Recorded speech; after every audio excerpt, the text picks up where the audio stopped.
నమస్తే, welcome to Leo. మనతో ఉన్నారు పొలిటికల్ అనలిస్ట్ శ్రీలీల గారు. నమస్తే. నమస్తే అండి. రాచమల్లు గారు రాను రాను రోజు రోజుకి మితిమీరినటువంటి యొక్క వ్యాఖ్యలు మాట్లాడుతున్నారని చెప్పి టీడీపీ కార్యకర్తలు కావచ్చు, సామాన్యమైనటువంటి ప్రజలు కూడా అదే మాట్లాడుకుంటున్నారు.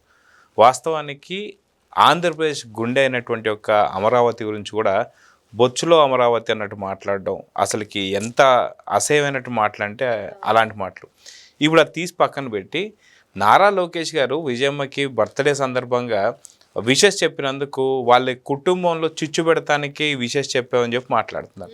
కానీ ఇప్పుడు ఆంధ్రప్రదేశ్లో అందరూ కూడా చర్చించుకుంటుంది ఏంటి అంటే, పవన్ కళ్యాణ్ గారికి మరి జగన్మోహన్ రెడ్డి విషెస్ చెప్పాడు కదా, ఏదైతే ఆయన హాస్పిటల్లో జాయిన్ అయితే గెట్ వెల్ సూన్ అని, స్పీడీ రికవర్ అని చెప్పి మాట్లాడినందుకు, అంటే కూటమిలో చిచ్చు పెడుతున్నావు నువ్వు జగన్మోహన్ రెడ్డి అని మాట్లాడొచ్చుగా అని అంటూనే మరి చంద్రబాబు నాయుడు గారికి విషెస్ చెప్పారుగా. మరి చంద్రబాబు నాయుడు గారు విషయం చెప్పారంటే లోకేష్ గారిని, భువనేశ్వరమ్మ గారిని, లేదంటే మనకు ఈ కుటుంబ సభ్యులతో అందరినీ కూడా దూరం చేస్తానికి మాట్లాడావా అని చెప్పి చర్చించుకుంటున్నారు. సో ఎలా చూడాలి రాచమల్లు గారి వ్యాఖ్యలు అంటే ఏం చెప్తారు? రాచమల్లు ఆయనకి ఏం చెప్పాలండి, మనిషి పెరిగాడు కానీ బుర్ర పెరగలేదు అన్నట్లుగా ప్రవర్తిస్తున్నాడు. అదే వైఖరి. ఈ రోజున సంబంధం లేని విషయాలను తీసుకొచ్చి ఏ విషయాన్ని మరి ముందు పెట్టుకొని మనం ప్రశ్నించాలి, దేని గురించి చర్చించాలి, ఏ విధంగా ప్రజల్లో మనం ఏదైనా సరే దేనికైనా స్పందించాలి అంటే దానికి కరెక్ట్గా ప్రజలు స్పందించాలి. మనం స్పందించేదానికి వాళ్ళు స్పందిస్తేనే కదా అది కరెక్ట్ మ్యాటర్ అవుతుంది. ఇప్పుడు మావిగన్ అన్నదానికి వీళ్ళు ఎవ్వరూ కూడా ఖండించలేదు. తానా అంటే తందానా అన్నారు. మరి అంతకుముందు గతంలో ఏదైనా సరే జగన్మోహన్ రెడ్డికి వీళ్ళంతా కూడా మేము ఒక సైన్యంలా పనిచేస్తామనో లేకపోతే ఆత్మాహుతి దళంలా పనిచేస్తామని చెప్పుకున్నారు. దానికి రాధాకృష్ణ గారు గడ్డి పెట్టారు. ఆ గడ్డి కూడా మేము తినము, మా పనికి రాదని చెప్పి దాన్ని కూడా విమర్శిస్తూ రకరకాల వీడియోలు చేశారు. రకరకాల డైరెక్ట్ గా జగన్మోహన్ రెడ్డే వార్నింగ్ ఇచ్చిన పరిస్థితి. వీళ్ళందరికీ బుర్ర పనిచేయట్లేదు, బుద్ధి అసలే లేదు. ఇట్లాంటి వ్యక్తులు మరి ఏ విధంగా మనం చూడాలి, వాళ్ళని ఏ విధమైన జంతువులతో పోల్చాలి, వీళ్ళని ఏ విధంగా మనం ఈ రోజున చెప్పాలి వాళ్ళ గురించి అని అంటే, ప్రజలు 11 ఇచ్చి పక్కన పడేశారు, మీరు ప్రజాప్రతినిధులుగా పనికిరారు అని. ఈ రోజున ప్రతిసారి బయటకు వచ్చి వాళ్ళని వాళ్ళు ప్రూవ్ చేసుకోవడానికి ప్రయత్నం చేస్తున్నారు. వాళ్ళు ఏంటనేది ప్రూవ్ చేసుకుంటున్నారు. కరెక్ట్, ఇప్పుడు మేమేంటి అనేది వాళ్ళు ప్రూవ్ చేసుకునే పరిస్థితిలో ఉన్నారు. బాగా చక్కగా ప్రూవ్ చేసుకుంటున్నారు. అదే మాకు కావాల్సింది కూడా.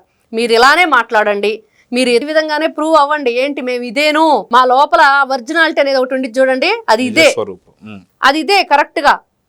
ఇన్ని రోజులు మేమంతా కూడా తేనె పూసిన కత్తి మాదిరి మరి తడి గుడ్డలతో గొంతులు కోసే విధంగా ఉన్నాము. మరి ఇలాంటి వ్యక్తులు ఇప్పుడు అసలు స్వరూపాన్ని బయట పెడతంటే ప్రజలు కూడా మరి ఆల్రెడీ చూసాము, ఇంకా చూడాల్సినవి చాలా ఉన్నాయి, అవి కూడా ఈ 2-3 ఏళ్లలో చూపిస్తారు. తర్వాత ఒక్కొక్కరిని రాష్ట్రం నుంచి తరిమి కొట్టాలి. అమరావతిలో కాలు పెడతాడండి రాచమల్లు జీవితంలో ఇంకెప్పుడైనా వస్తాడా? ఎంత దారుణమైన మాటలంటే, అసలు నిజంగా ఒక చట్టబద్ధత కలిగిన తర్వాత కూడా సరే చట్టబద్ధత కాకముందే ఏమన్నా మాట్లాడు, కానీ ఇలాంటి మాటలు అనే ఇంత నీచమైన మాటలు మాట్లాడుతుంటే కూటమి ఎందుకని చర్యలు తీసుకోవట్లేదు అంటే చూస్తూ ఉంటున్నారు. అంటే 100 తప్పులు ఉంటాయి కదండి ఎవరికైనా, మరి శిశుపాలుడికి 100 తప్పుల్లాగా వీళ్ళందరినీ కూడా చూస్తూ, అంటే ఇక్కడ ఒకటండి, రాష్ట్రం అభివృద్ధి, రాష్ట్రంలో ఎన్ని రకాల సమస్యలు ఉన్నాయి, ఎన్ని విధాలుగా అభివృద్ధి చెందాలి, ఎన్ని రకాలుగా ఈ పిల్లలకి అనారోగ్యానికి సంబంధించి వీళ్ళే స్పందిస్తున్నారు, వాళ్ళ ఆకలి తీర్చడానికి వీళ్లే స్పందిస్తున్నారు, పిల్లలకి ఉద్యోగ కల్పన వీళ్లే, మంచి మార్కులు రావాలన్నా వీళ్లే, తల్లిదండ్రులు గురువులతో ఎలా ప్రవర్తించాలి, వాళ్ళు ఏ విధమైన ప్రోత్సాహాన్ని ఇవ్వాలి పిల్లలకు అనేదానికి వీళ్లే.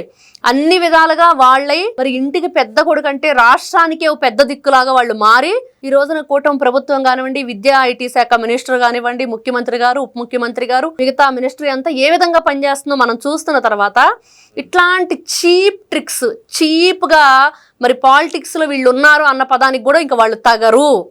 వీళ్ళు రాజకీయ నాయకులు కాదు, ఇక్కడి నుంచి వీళ్ళ రాజకీయ నాయకులుగా పరిగణలో తీసుకోకూడదు అనేది అయితే అర్థమవుతుందండి. ఎందుకంటే ఏ రాజకీయ నాయకులు ఇలా మాట్లాడరు, ఏ రాజకీయ నాయకులు ఇలాంటి భాష యూజ్ చేయరు.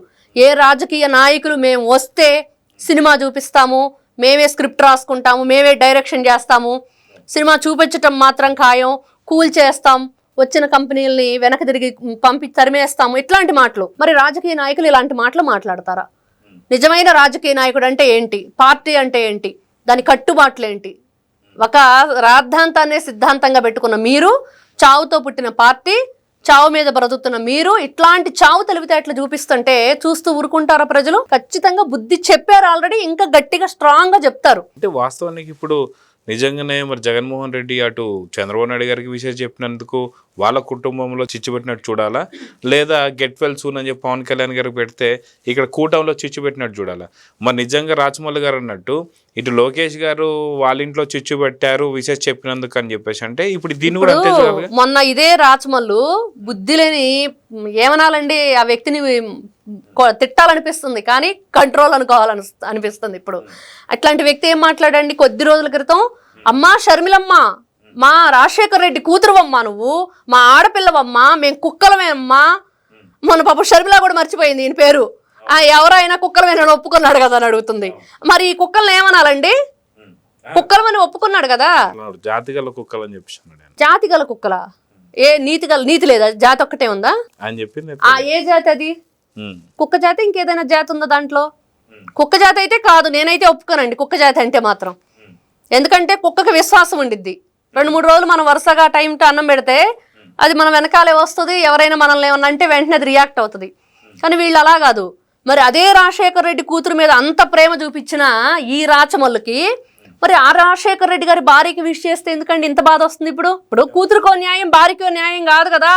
ఇట్లా గూగుల్లో కొడితే అట్లా వచ్చేస్తాయి మీ హిస్టరీ అంతా.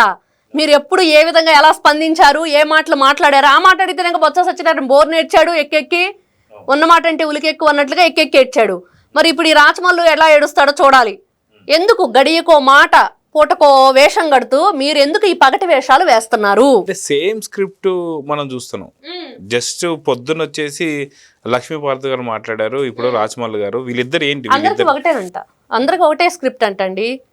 ఒకరోజు సాక్షి ఛానల్ నుంచి వచ్చిన స్క్రిప్ట్ వీళ్ళందరికి కూడా మరి వాట్సాప్లో పంపిస్తారా, మెయిల్ చేస్తారా, ఎలానా కానీ మొత్తానికి ఒకటే స్క్రిప్ట్. ఇన్ని స్క్రిప్ట్లు రాయటానికి అంత సీన్ లేదు వాళ్ళకి. ఒక స్క్రిప్ట్ రాసి అందరినీ మీది కొంచెం యాడ్ చేసుకొని ఎడిట్ చేసుకోండి అని చెప్తారు, అందరూ అదే ఫాలో అయిపోతారు. ఈ రోజంతా మాట్లాడాల్సింది వైఎస్ విజయలక్ష్మికి నారా లోకేష్ ఎందుకు విష్ చేశాడు అనే దాని మీద మాట్లాడాలి. దాని గురించి వాళ్ళు ఇష్టం వచ్చినట్లుగా వాళ్ళు ఒక్క భాష వాళ్ళు యాడ్ చేసుకొని వాళ్ళు మాట్లాడతారు. ఇప్పుడు రాచమల్లి గారికి ఒకటే క్వశ్చన్ అండి, మీరు ఏదైతే మొన్నటి రోజున రాజశేఖర రెడ్డి గారి కూతురు గురించి మాట్లాడారో ఇప్పుడు ఆ రాజశేఖర రెడ్డి గారి భార్య గురించి ఇలా మాట్లాడటానికి మీకు నోరెలా వస్తుంది? నువ్వు అసలు మనిషివేనా? మరి లేకపోతే మీరు అనుకున్నట్లుగా మీ ఆ కుక్క జాతికి చెందిన వాళ్ళ కుక్కలమో నక్కలమో ఎలుకలమో పిల్లులమో అని ఆయనే ఒప్పుకున్నాడు. షర్మిల గారు అనగానే అమ్మ నువ్వు ఎన్నైనా తిట్టు, మేము ఆ కుక్కలమే ఒప్పుకుంటామని.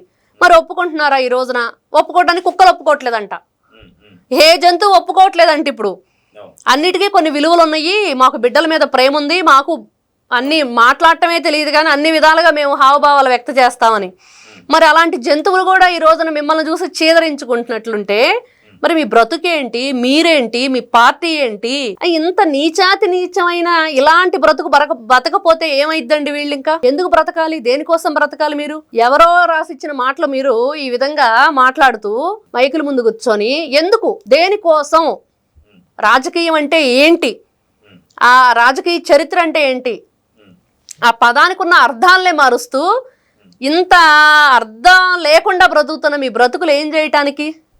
మరి వాళ్ళే ఆలోచించుకోవాలి ఏం చేస్తున్నాం మేము. మరి ఈ రోజున క్యాడరు ఆ లీడర్లు అందరూ కూడా బాధపడాల్సిన పరిస్థితి.